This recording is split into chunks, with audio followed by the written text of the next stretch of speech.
Hi, this is Kerry Artak with Wicked Stocks, bringing you your daily Tesla report for Monday, October 7th, 2024.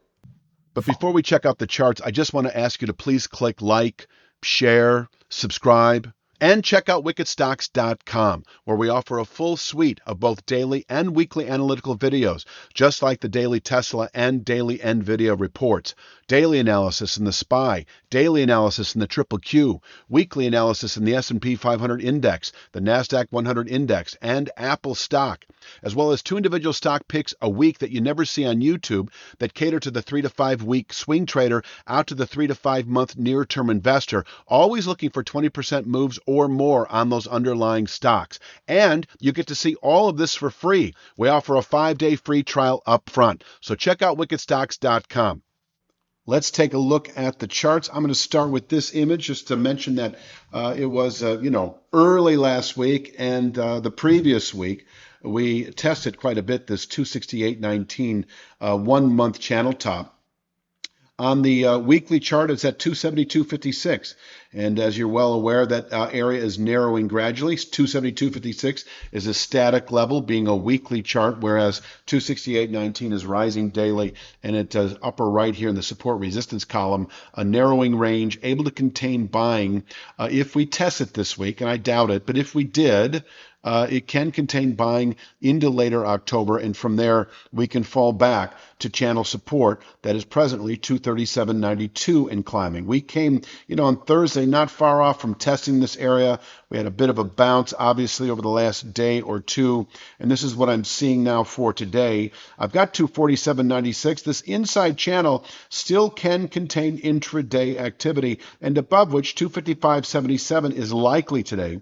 255.77, the low of the high, can contain daily highs.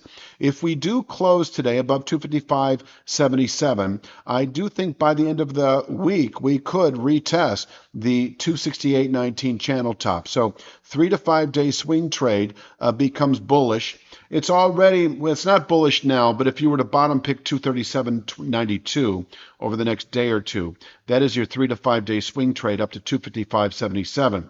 Now, of course, your 2 to 3 week swing trade is up to 268.19.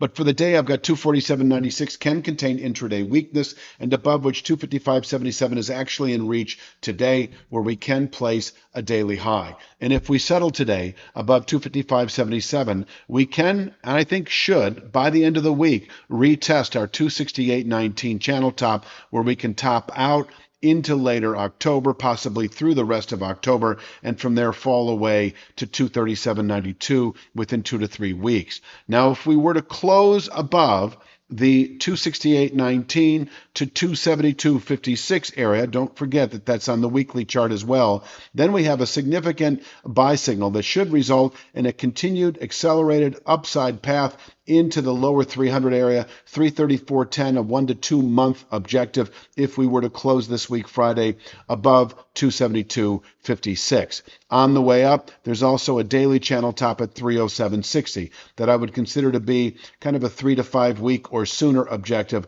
above the 268.19 to 272.56 area.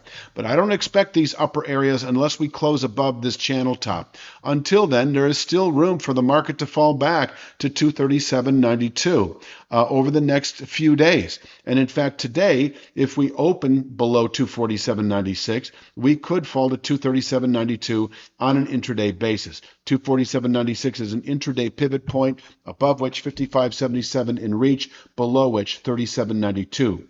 237.92 can contain selling not only for the week, but even into later October. From here, we can round back up to 268.19 channel resistance within 2 to 3 weeks.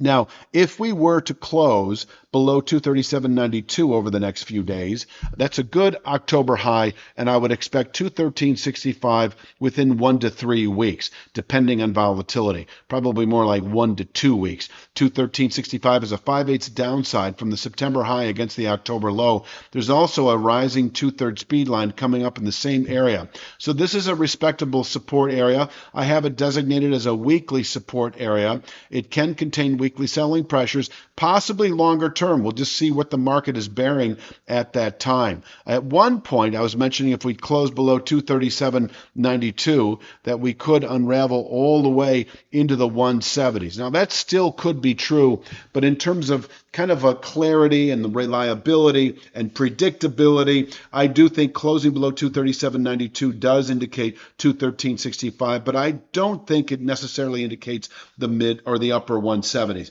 Now, you could play that if you like.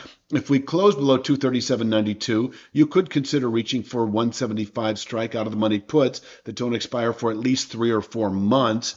But the stair-step approach, I think, is the more reliable. We could bounce nicely off of 213.65. That may actually contain a low through November trade. I may bump this up to a multi-week level in and of itself in equal significance to 237.92. But that scenario has not unfolded, and it won't unless we close below 237.92. Until then, we came pretty darn close Thursday to testing this channel bottom, which had been considered a 2 to 3 week objective following the testing of the 268.19 channel top. So there you have it. Is there anything else to say? I don't think so.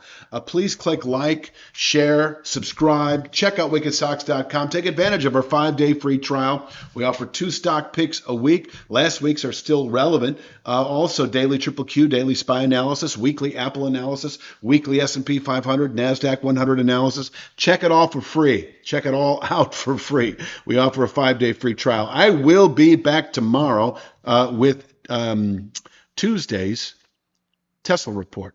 You have a great day.